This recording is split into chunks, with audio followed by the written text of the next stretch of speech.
Alrighty, so today I'm here with Samantha from Colorado Workforce Center. Hello, Samantha. Hi, how are you? Thanks for having me. Yeah, good, good. So let's start off with just letting everyone know what the Colorado Workforce does, because not everyone out there might know. Sure. So my name is Samantha Freese, and I'm the Youth Career Coordinator for the Colorado Workforce Center, which really just means that I'm a career coach for young people. I work with young people 14 to 24. And the Workforce Center as a whole, our motto in shorthand is that we work with people to find jobs and we work with companies to find people. So we help to fill both of those gaps. So I know you've been very helpful and attending frequently with our career expos for GlenX. Can you share a little bit, like what kind of opportunities students would be able to find through Colorado Workforce? Yeah. So the Workforce Center works with people in the community to help remove barriers to employment. So with that, we can help with resume skills, interviewing, job searching. We can also help place people within jobs if we know of a good fit and they're a good fit for a company that we work close with. I do a lot of career exploration with kids throughout the community where I take young people on field trips to different companies so that they can see what a day in the life of that organization would be like to see if it's a good fit for them. We do a lot of career exploration in ways of assessments and whatnot, and then also one-on-one coaching to really try to figure out what the best path for these young people are or is, and really do that on a person first basis where, it's really, I believe that it's their life and they know what's best for them. So trying to figure out, how we can make their dreams a reality. Yeah, that's awesome. That's such a great resource, and I Yeah. think the students are lucky to have you for Yeah. those opportunities. Yeah, if you don't mind me asking, like, how did you get started in Colorado Workforce and your position? Sure. So growing up, I had many different summer jobs and jobs throughout the school year, and ended up going to school for business. I originally thought I wanted to um, open a company of some sort. I was really art focused and I wanted to be an artist, but I was pushed into a business degree. And I hated it. I spent a lot of money on a degree that I did not like. I didn't end up finishing it, and I switched to a photography and fine art degree right before my junior year of college. So finished out my undergrad with a degree in art, and from there, I had been working summers at a private school in New England, and I started working there after I graduated full time. I was the associate director of summer programs and traveled the country recruiting kids and planning for that. At that point, I decided that that wasn't the best fit for me and moved to Colorado and got a job working for a local nonprofit here in Glenwood Springs as a case manager for adults with developmental disabilities. And I did that for about 4.5 years. I loved it. I loved case managing. I loved working with those guys, and really knew that I loved working one-on-one with people to, help them reach their max potential of their life and really create a life that they are proud of, whatever that looks like.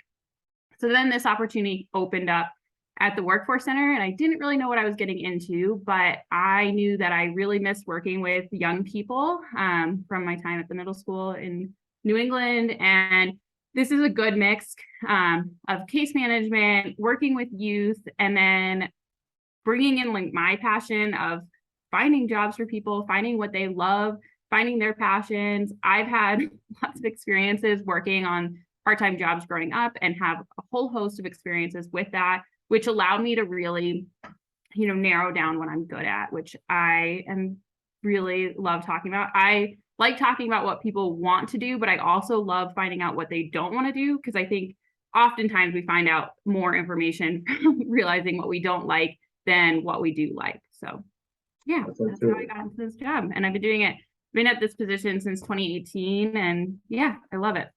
Awesome. Yeah, very cool. Yeah, it's interesting your career trajectory and like how it's transitioned, changed, and it's I think that's something for students to know too. Like it's not a scary thing. their interested industries or the things they work in is probably going to change a lot. But it's no biggie, that happens. Yeah, and it's always just that stepping stone, like we're not living in a world anywhere where people go to school for one thing and then get that job and work in that business for 50 years before retiring from it. So it's really that, figuring out what you like and then building upon that to get to that end goal of a career you really love. Yeah, for sure. Have you seen, I guess, kind of like the trends in the workforce today, or do you have some insights that maybe students it would be good for them to know? Yeah, so after COVID-19, we really saw kids being more critical of the college experience and whether or not that is a worthwhile experience. And for some people, it really is, right? So like if you have a career that is, you have to have a degree in, let's say you want to be a brain surgeon, then yes, you do need to go to college. You can't get on the job experience. Well, you will, but you can't just go directly into becoming a surgeon. Sadly, you can't graduate high school and walk into a hospital and say, hey, can I have a job shadow and see someone get cut open, right now? And I think I can do it next week. No. So there are definitely careers that you'll need to go to college for, but kids are more critical of that experience because they saw their friends not being able to complete college maybe, or get shift to an online experience, or their parents who have had jobs for, these stable jobs forever lose their jobs. And so they realize now that might not be the best way to go, and really being critical of that return on investment of going to college. So if there is a way to get to that career that isn't going to put you in debt, kids are now more likely to go look at those options than they were ever before. And parents and guidance counselors or whoever is guiding them are also being more open to those options where maybe they don't, like for me, I went to school I ended up getting an art degree. Did I really need to get a degree in art? For me personally, probably not. I think I would have, benefited more from doing apprenticeships or, getting that hands-on experience working with someone within that career and learning and maybe taking, individual classes to build up my skills. But did I need a 4-year degree in that? Maybe not, So really looking at those options. And then I think kids are also way more open and excited about careers in the trades where they're seeing, I can walk into high school and make $60, $80,000 with no debt. Okay, let me try that for a little while. Or doing these, immersion learning programs or just opportunities before making the decision to go to college and getting into that debt. So let me go try this thing first, see if I can find an experience where I can get some hands-on learning before committing to the debt of college. Those are some great insights. Thank you so much. And for you students out there that are listening to this, seeing this, please reach out to Samantha and call our Workforce Center and see how they can help you out and explore different careers. Thank you so much. And the Workforce Center for kids, certain kids and adults, we work with anyone who's eligible to work in Colorado in the United States. We work with if you do have some sort of barrier, like a financial barrier or maybe a disability of some sort, or some sort of thing that's holding you back from getting a career or education that you're interested in, reach out because we do have a lot of funding that we can help support kids going into different educational opportunities or work experiences. That's great to know. Yeah. Thank you, Samantha. Thanks so much and have a great rest of the day. Yeah, you too. Thank you. Bye.